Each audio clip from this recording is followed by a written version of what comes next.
Yeah, I do. I didn't buy a whole lot this week.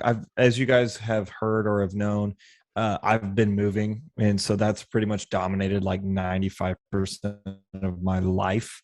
And so, but I have bought into a lot of Bowman 22, which is no shocker. I've bought Wax and Bowman 22. I haven't really bought singles for Bowman 22 because of the inflation of the product. It, like, never buy singles when they first come out. Just be patient. I bought actually something that me and you talked about over text. I bought a Panini sticker Premier League 2020 rookie Anthony Gordon under 18 sticker. Nice. I am an Everton fan. And so, but as I was, they have a lot of energy right now because of the relegation battle, and like their fans are going nuts and everything. But I think that Anthony Gordon is going to be the guy when Richarlison and Dominique Calvert-Lewin are moved on. The only caveat to this is I think, yeah, that's it right there. The only caveat to that is that if they go to the championship, the card won't be worth much. But if they stay up, and then I think he has an opportunity to potentially be a player at not only Everton that gets a lot of attention, but English national that gets a lot of attention, and also he could go to a bigger club as well. So kind of a pre-play there. So how old But is this would definitely Anthony be a Gordon? And flyer for me. okay, well, how He's old is Anthony 21. Gordon, and how? Okay, I see his date of birth here on the sticker. So 21 years old. And yeah, this is you texted me, and I started doing a little bit of research and just see that like there's this Panini Premier League football sticker 2020. And what's your plan for the sticker? Because you and I have talked about this. Like I bought a lot of stickers here in Spain and kind of broke even with all my stickers. I still have a couple Mbappe stickers that are SGC 10s from SGC 10 graybacks from 2018 World Cup. So I might profit on those. But yeah, generally my sticker plays were kind of all a wash. What's your plan for the sticker? Yeah, I'm not expecting much. Like I said, this is a flyer for me, and the only reason that I really did it was I'm an Everton fan. So, like, if it doesn't work out, then I'll keep it as an Anthony Gordon sticker that I like. But if it doesn't, if it does work out, I'm like, wow, that could have been a smart play because when you watch him, he's not a name that a lot of people know, but when you watch him, you're like, whoa, that dude is electric on the field, catalytic, if you will, Paul. Yeah, and so I'm just like, he's a little older. He's kind of a late starter. I would assume he has a rookie card in this year's Panini set, Prism set, um, unless this counts as his rookie I card. checked Stickers are the kind of out checklist. I checked the of my 2021 league. 2022 Premier League Prism Premier League checklist, and he does not have anything in there. Um, but 2022 sets, maybe if there's like an adrenaline set that comes out later this year or something like that. We know that's not necessarily an investable product, but maybe 2022-23 Prism will have his rookie card. I'm not sure. So here's another reason why I made the sticker play is because there's not other cards.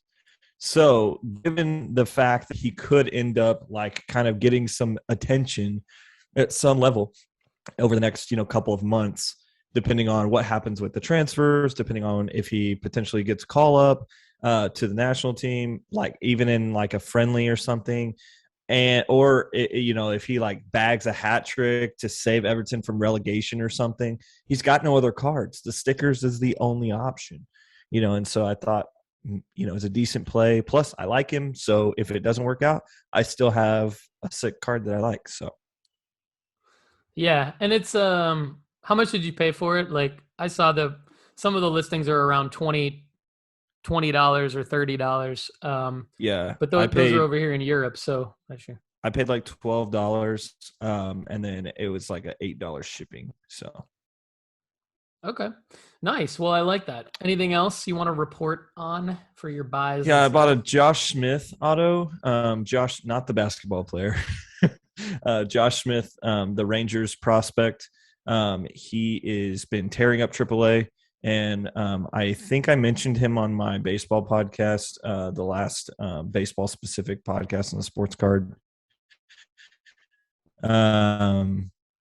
That I did. I mentioned him. I bought a out of 499 refractor Bowman First Chrome Auto for $30 from him. I hadn't seen one under like 80 in a while, and I just entered an auction, and it turned out nobody was paying attention, and I got it for $27. So Nice, good work. What year is Josh Smith? he is 2017. He's in a Okay, Yankees nice. uniform too, which is unique. Okay. Yeah, it's 2019. Does that add any value to the card, do you think, because of the Yankees fan base? Does that ever happen with baseball prospecting where if they're in a uniform? I know sometimes with soccer, the kit that they're in matters, but does that translate over to baseball prospect cards? I've often wondered if the change of jersey matters much, and I don't think it does. You think about some of the big guys that are kind of surfacing right now, and some of their early cards were in a different uniform. Tatis, his first cards were not in a Padres jersey. You've got like Trent Grisham. I know he's not a big guy, but his first ones were in a Brewers uniform. You've got O'Neal Cruz, first cards in a Dodgers uniform. Really, there's not typically in that way, especially with the names that matter. You don't see any much of a difference. You basically just see them buying because of the name value, like of their actual player name. But I can imagine like on the low end, like low end, like $5 to $10 autos. I imagine some of those guys get more hype just because somebody's like, oh, a Yankees auto. I don't know who it is, but he's a Yankee. Okay. And so maybe like uninformed or unintentionally arrogant investors might do that, but I don't think there's much difference. Gotcha. Any sales you want to report where before I take over my buys and sells? Let me see. I'll look at my selling page, see if I had anything that I'm forgetting about. I have a Max Muncy, one of the new guys. I have a Max Muncy out of 250 that has been bid on several times, but I haven't. I have it listed for 125. I have like 7 watchers, and the biggest offer I've got is about $100-ish. So probably going to pull the trigger on that pretty soon, probably by the time this airs. So I'm going to assume that's going to be a sell for me. But nice. I've been trying to move some of those. My philosophy is like with Bowman specifically, because so much hype right out of the gate, people want these cards. Whatever I get, even if I love it, I sell it. Because then I can just buy it back in 6 months for 30% off. Yeah, it's like you're already selling at a peak, at a spike, just because of the new release, which I'm envious of because I really can't do that based on my geography. Is that our guy? Is that our guy that we're about to talk about? That's a nice card. So I pulled that this weekend. Very I've nice. been buying a lot of the Topps Champions League stuff. UEFA Champions League. Okay. Yeah. Nice. But new release. So are you going to sell that one too right now, or are you going to hold that? No, okay. I'm probably going to hold it. It's like $10. So. Okay. Yeah. Well, hey, $10 isn't bad for a guy in like his 13th or 14th season or something like that. True. But, a guy that's definitely not a chase in the product. No, he's not.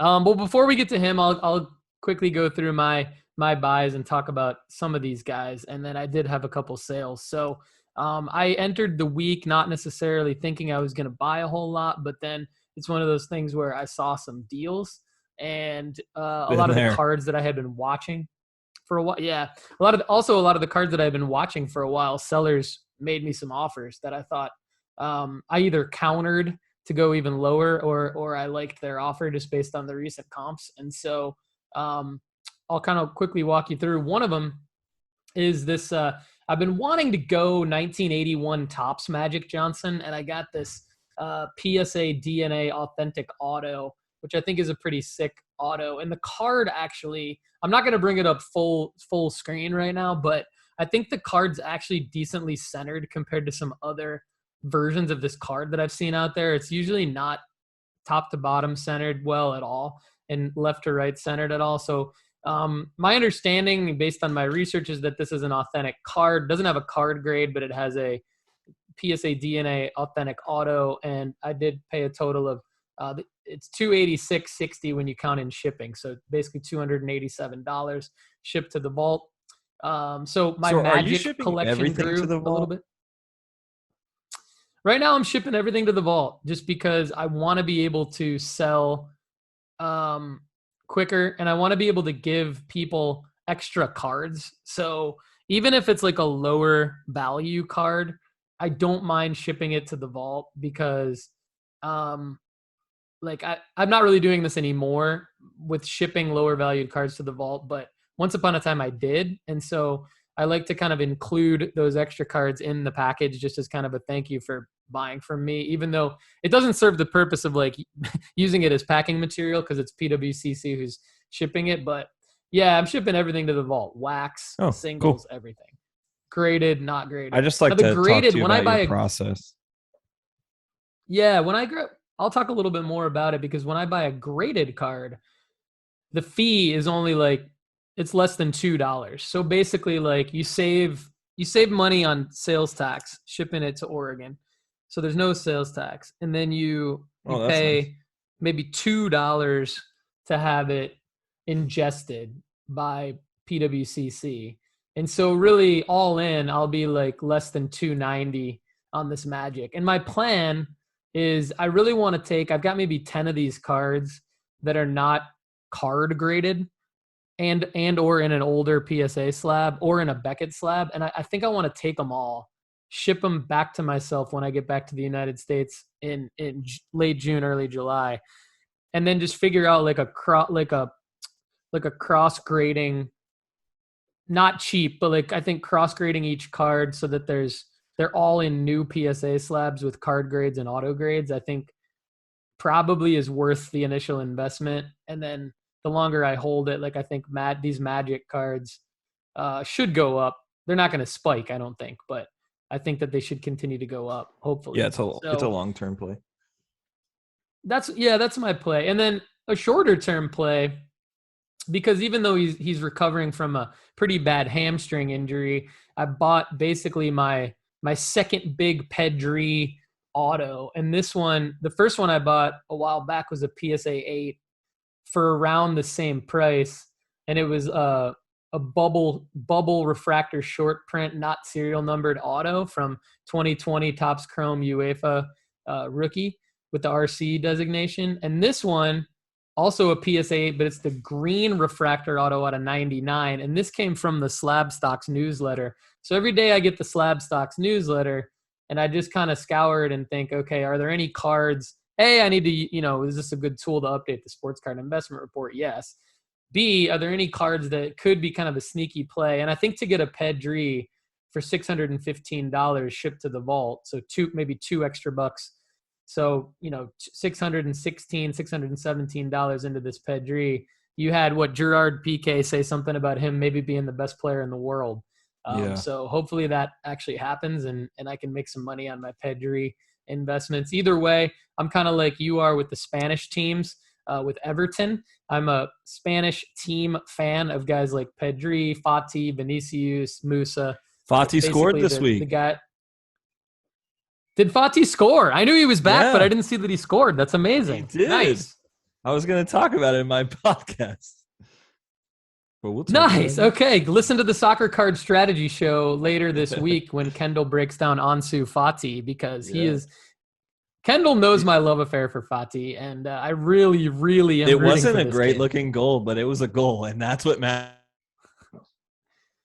Well, yeah, first of all, I texted you and I was like, he played 10 minutes and didn't get hurt. Well, that was the first hurdle. And then the second hurdle, I guess, is getting a goal again, which is phenomenal. So I'm pumped about that. That's great news. And then, two purchases today that I didn't really anticipate. And this is a guy, I literally woke up and I'm like 7 hours ahead of Central Time in the US. And so what that means is I don't get to bid in the last 5 minutes of any eBay auctions. But today I happened to get up at like 4:30 and just decide to like stay up. And there was a You were Cam texting me Thomas. pretty early. Sorry, bro. No, I mean Cameron, like for you, it was early. for me, yeah. So yeah, I was up some weird hours today, and I took advantage of it because I waited until the final seconds of a Cameron Thomas from the Brooklyn Nets I auto, like that. I like rookie that. Contenders rookie ticket auto, and got it for $27. So pretty much same price you bought your auto um, for Josh Smith, I think. And it felt to me like, okay, there's all these other dudes in the NBA that I don't like as much as Cam Thomas. And that's what I'll elaborate on a little bit on this show and a little bit more on Hoops and Cards. But like Jose Alvarado, for example, Jose Alvarado is the guy that played guard and kind of had a coming out party in the play-in against San Antonio, and then played well in the series against Phoenix. He's the Pelicans guard. He's undrafted, and so his rookie ticket autos are going for like people want like $70, or in some cases $150 for this Jose Alvarado guy. And I'm not saying he's not a bad buy, but my thought was like, I can get Cam Thomas. I'm going to load up on that dude because I think, more at nooffseason.com to come, but he's in the top 125 now on the investment report. And I'm going to be doing an article on who's the next, like I'm going to look at like who's the next Jordan Poole, who's the next Tyrese Maxey. Like a lot of people are talking about Jordan Poole. Yeah, great. Like that's happening. So there's no prediction there. Like that's already happening. So there's no real thought. Sorry, but like anyone talking about Jordan Poole, like there's no real thought leadership went around like Jordan Poole. I mean, there is, if you were to say something like Jordan Poole is going to do XYZ more than what he's done right now, which I think he probably will. But I think what people need to know is like who's the next Tyrese Maxey, who's the next Jordan Poole.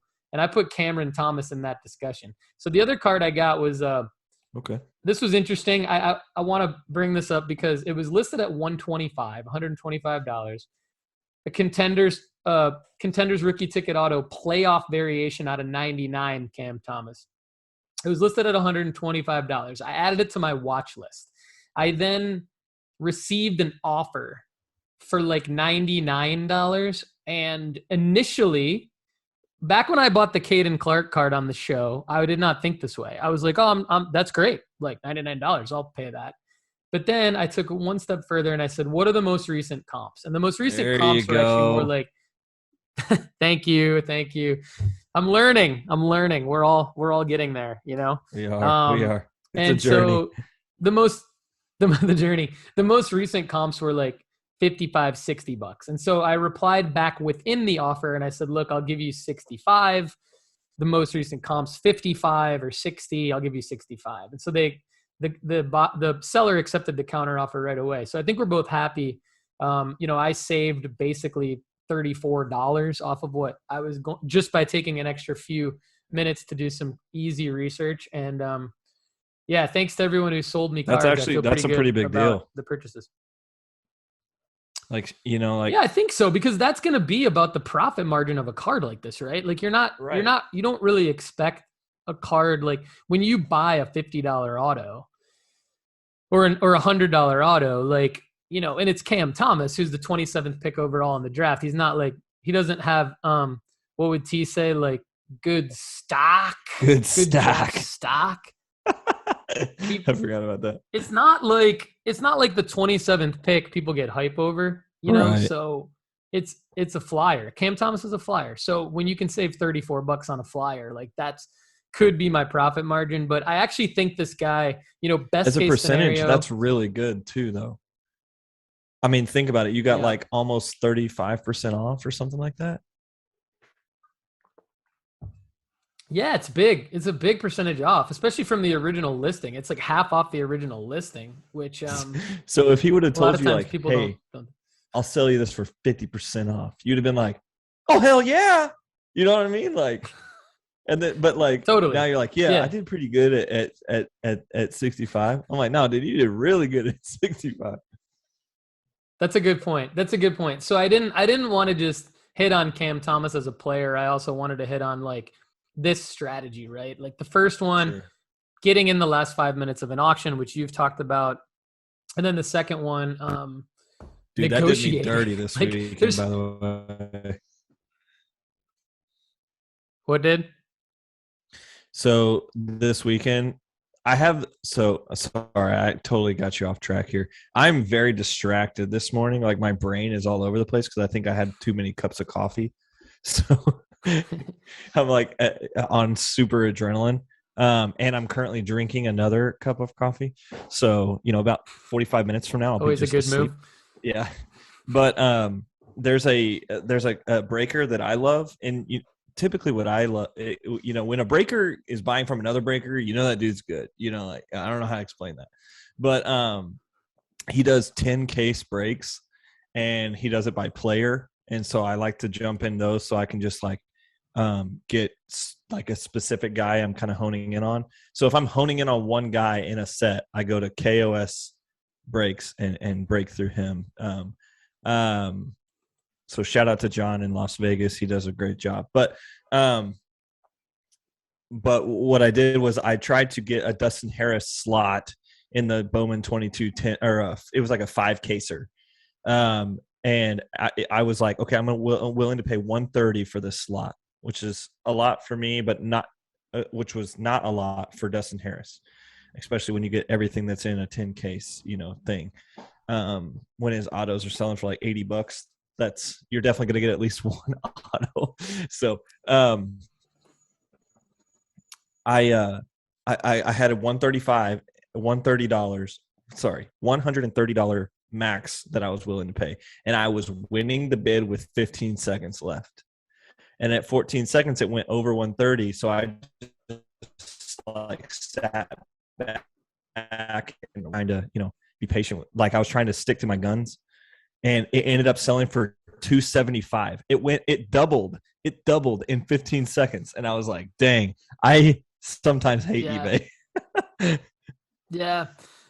Okay, that makes sense when you said you got burned by that a little bit, because I've had that happen with a lot of F1 cards. Like the F1 cards that I'm bidding on, like they go from my price range to like triple my price range in the last hour of an auction. And I'm just like, shit. Uh-huh. Like I thought I was in the money. Thought I was in the money, card, man. but no. Dang it.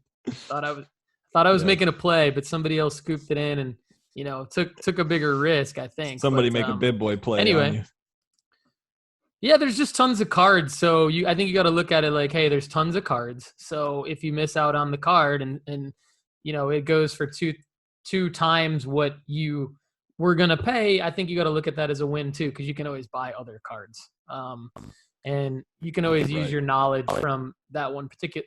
All of your rationale as to why you were gonna buy that one card, like still holds for other cards. So. Yeah. Still applies. So yeah, not many sales this week. I did list a Marquise Hollywood Brown rookie patch auto that I bought for like $15. I listed it, and then Hollywood. I just decided to sell it. Yeah, I just decided to sell it for 17 because this is the downfall of the vault, right? Mm-hmm. Like and the downfall of eBay. We all know, like the condition of the card that you're buying on eBay, the condition of cards matter.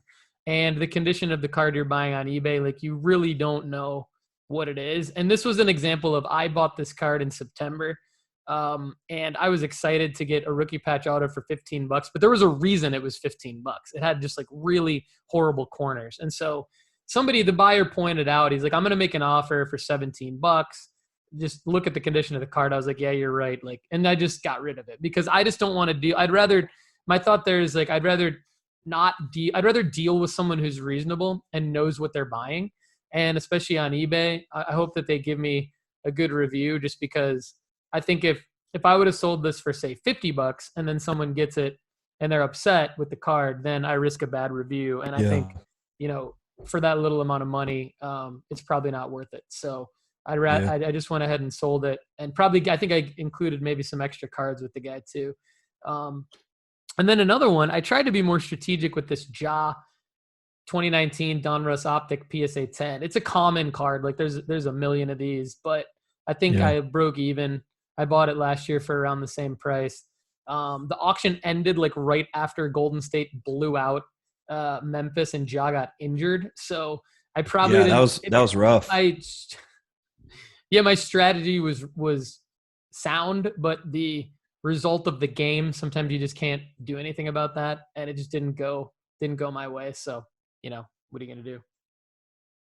Yeah, I'm nervous about that jaw injury actually.